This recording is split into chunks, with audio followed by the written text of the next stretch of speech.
Hello friends, इसके आगे वाले लेक्चर में हमने स्ट्रेट लाइन के रिलेटेड जो slope and angle between two line हम निकालते हैं उसकी एक्सरसाइज की बात की थी। अभी तक आपने वो लेक्चर नहीं देखा है तो ऊपर आई बटन में या फिर नीचे डिस्क्रिप्शन बॉक्स में आपको उसके लिंक मिल जाएगी। वहां पर जाकर आप वो लेक्चर देख सकते हैं या फिर मेरी चैनल के प्लेलिस्ट में स्ट्रेट लाइन की जो प्लेलिस्ट है वहां पर भी आपको वो सारे लेक्चर मिल जाएंगे। वहां पर जाकर भी आप वो लेक्चर देख सकते हैं। ये वाले चैप्टर में हम various form of the equation of a line देखेंगे। तो हमें इसकी जरूरत क्यों पड़ी, हम इक्वेशन ऑफ लाइन क्यों निकालते हैं और उसके डिफरेंट फॉर्म क्यों है। तो उसके लिए क्वेश्चन है कि how can we say that a given point lies on the given line. हमें पता है कि कोई भी लाइन होती है वो इनफाइनेटली मैनी पॉइंट से बनती है, लेकिन एक्स वाई प्लेन में भी बहुत सारे पॉइंट है और उसके अंदर से कौन से पॉइंट हमारे लाइन के ऊपर है एंड कौन से पॉइंट हमारे लाइन के ऊपर नहीं है वो हमें कैसे पता चलेगा।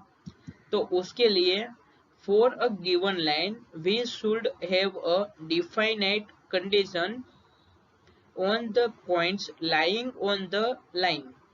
यानी जो पॉइंट हमारे लाइन के ऊपर है उसके लिए हमें कुछ कंडीशन डिफाइन करनी पड़ेगी कि जिससे हम कह सके कि अगर वो पॉइंट ये कंडीशन सेटिस्फाई करता है तो वो पॉइंट लाइन के ऊपर है एंड अगर वो कंडीशन को सेटिस्फाई नहीं करता है तो वो लाइन के ऊपर नहीं है।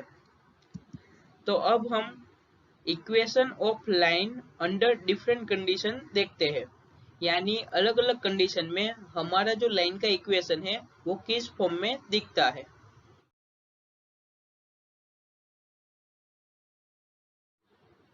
सबसे पहले हमारी जो कोऑर्डिनेट एक्सिस है उसके इक्वेशन देखते हैं एंड उसके बाद horizontal line and vertical line के लिए इक्वेशन क्या हो गए वो देखते हैं। तो यहाँ पर ये जो फर्स्ट फिगर है उसमें ये जो एक्स एक्सिस है यानी ये एक्स एक्सिस है।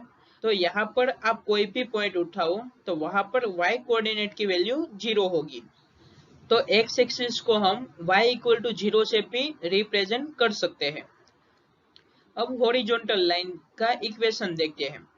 अगर हमारी लाइन एक्स एक्सिस से a जितनी दूर है यानी ये दो लाइन के बीच का डिस्टेंस a है तो a डिस्टेंस पर जो हॉरिजॉन्टल लाइन मिलेगी उसका इक्वेशन होगा y इक्वल टू a।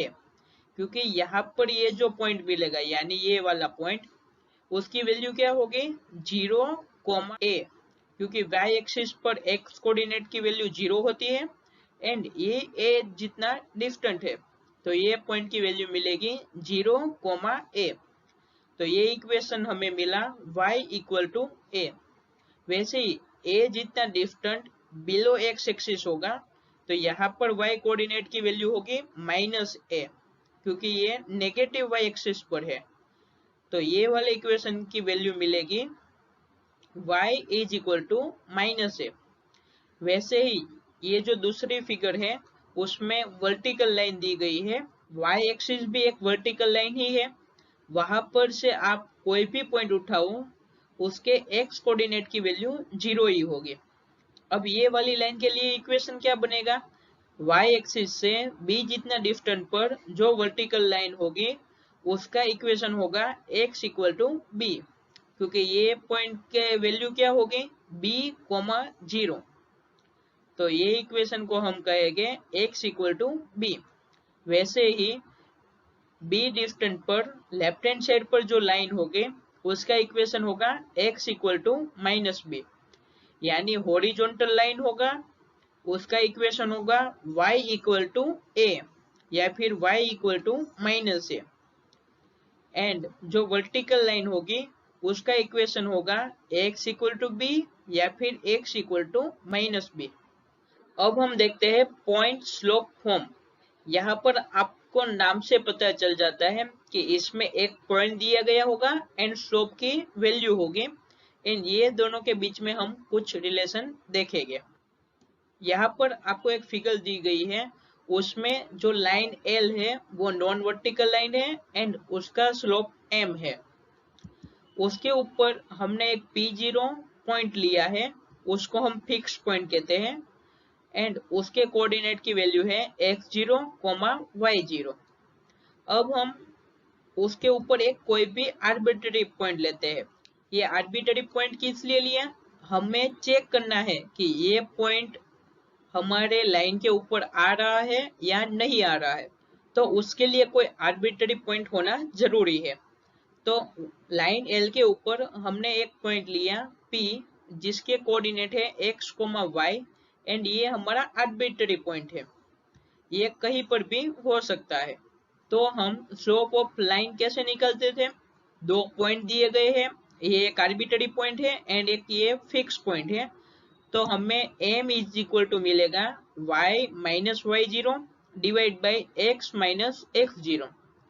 यहाँ पर मैंने x0, y0 है उसको x1 एंड y1 लिया है एंड x, y को मैंने x2, y2 लिया है एंड उसके बाद हमारा जो स्लोप का इक्वेशन था, यानी m is equal to y2 minus y1 divide by x2 minus x1।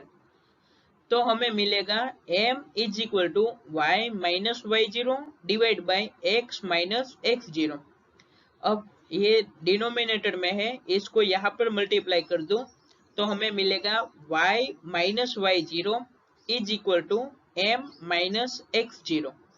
तो अगर आपको कोई पॉइंट दिया गया है, उसके कोऑर्डिनेट x0 एंड y0 है एंड उसका स्लोप m है, तो जो लाइन होगी उसका इक्वेशन होगा y minus y0 is equal to m bracket में x माइनस x0।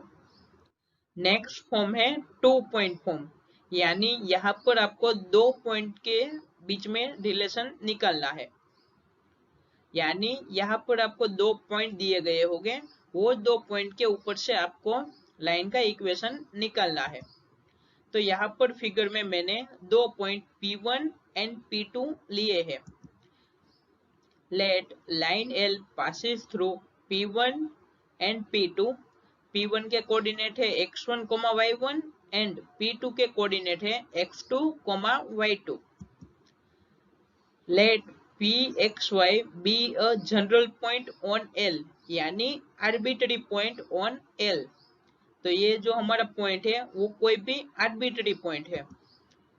यहाँ पर आप क्लियरली देख सकते हो कि ये P1, P and P2 collinear होने चाहिए, तभी वो तीनों ये लाइन L के ऊपर आएंगे।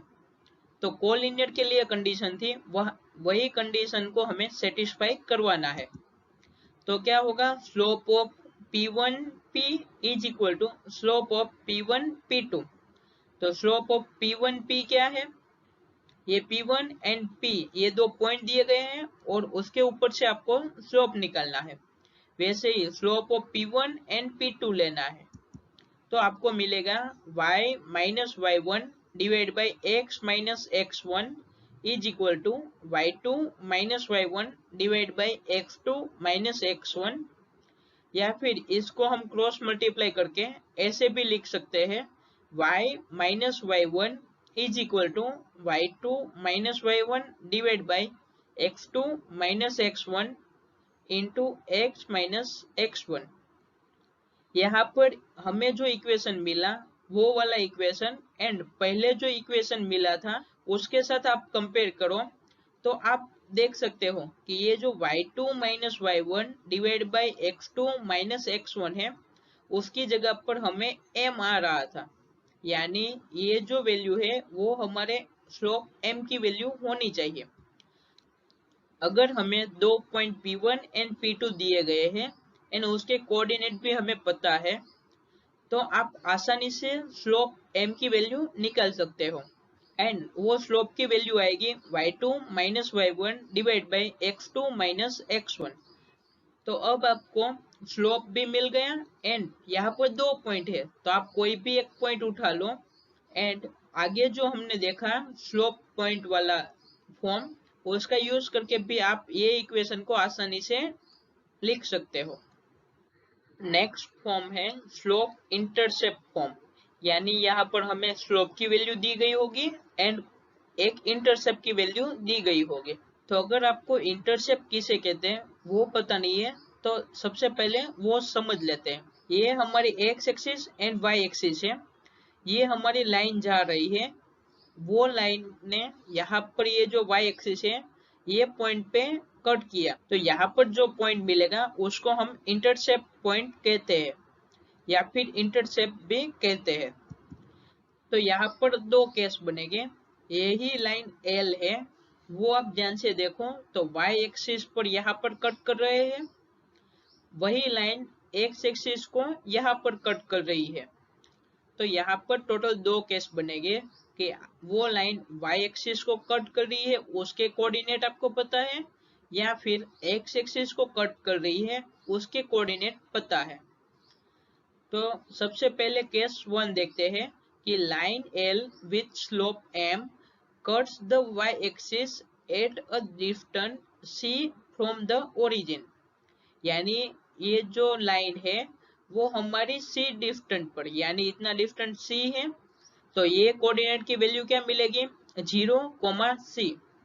अब आपके पास एक पॉइंट है एंड स्लोप की वैल्यू है, तो आप आसानी से पॉइंट स्लोप फॉर्म का यूज करके लाइन का इक्वेशन ढूंढ सकते हो। तो लाइन का इक्वेशन मिलेगा y माइनस सी, वो जो पॉइंट था x0, y0, उसकी जगह पर आपको 0, c लिखना है। तो y minus C is equal to m into x minus 0, और उसको हम लिख सकते हैं y is equal to M X plus C. यहाँ पर जो m है वो स्लोप ऑफ लाइन है एंड ये जो c है वो y इंटरसेप्ट की वैल्यू है। यहाँ पर इतना डिस्टेंस c है, अगर मैं बोलूं कि यही लाइन ऐसे है यानी इस प्रकार से है और इतना डिस्टेंस हमारा c है, तो ये जो पॉइंट है उसकी वैल्यू हमें क्या मिलेगी 0, माइनस c, क्योंकि यहाँ पर ये जो y एक्सिस पर नेगेटिव y एक्सिस पर है तो हमें कोऑर्डिनेट की वैल्यू मिलेगी 0, माइनस c। तो जहां पर भी c आ रहा है उसकी जगह पर आपको माइनस c लिखना है। अब केस 2 देखते हैं कि line L with slope m cuts the x axis at the d distance from the origin। यानी जो डिस्टेंस है वो d जितना है, तो हमें लाइन का इक्वेशन मिलेगा y minus 0 is equal to m into x minus d, या फिर y is equal to m into x minus d. इसको भी आप पॉइंट स्लोप फॉर्म का यूज करके आसानी से फाइंड कर सकते हो।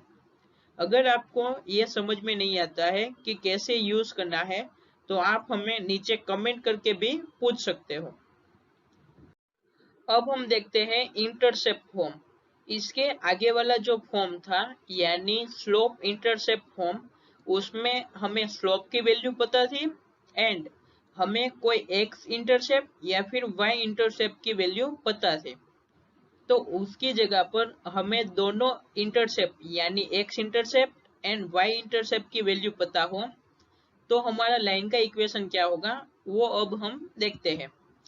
फिगर में आप देख सकते हो कि ओरिजिन से ए डिस्टेंस पर हमारी लाइन कट कर रही है एक्स एक्सिस को, वैसे ही बी डिस्टेंस पर भी क्रॉस कर रही है। तो यहाँ पर हमें जो पॉइंट मिलेगा उसका वैल्यू होगा a, 0 एंड यहाँ पर जो पॉइंट मिलेगा उसकी वैल्यू होगी 0, b।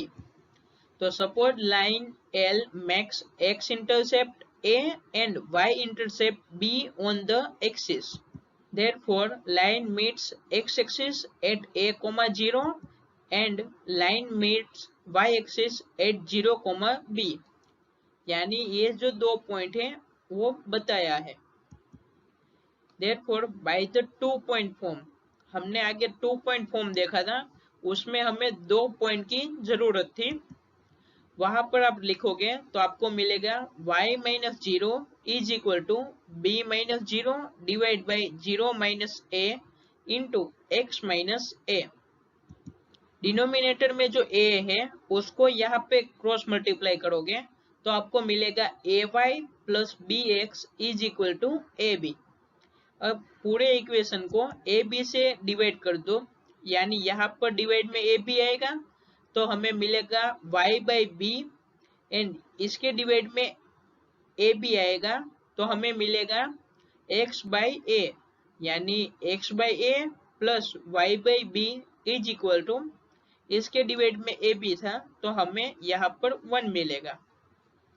तो अगर आपको इंटरसेप्ट की वैल्यू दी गई है कि x इंटरसेप्ट की वैल्यू है a एंड y इंटरसेप्ट की वैल्यू है b, तो हमें लाइन का इक्वेशन मिलेगा x divide by a plus y divide by b is equal to 1।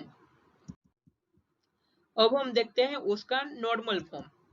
यहाँ पर आपको डिस्प्ले पे एक फिगर दिख रही होगी, यहाँ पर कॉम्प्लिकेट फिगर आपको दिख रही होगी, लेकिन वो एक इतनी कॉम्प्लिकेट है नहीं।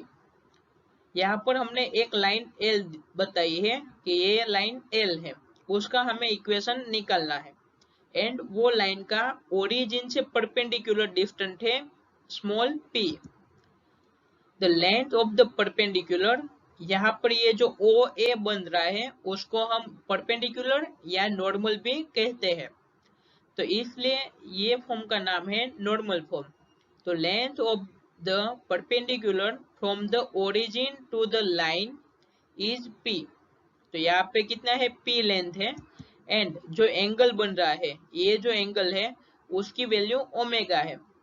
इसके आगे जब हम एंगल निकालते थे तो वो किस प्रकार से निकालते थे, positive direction of x axis with anti clockwise direction. तो यहाँ पर हमें उसी प्रकार से एंगल ओमेगा की वैल्यू निकालनी है।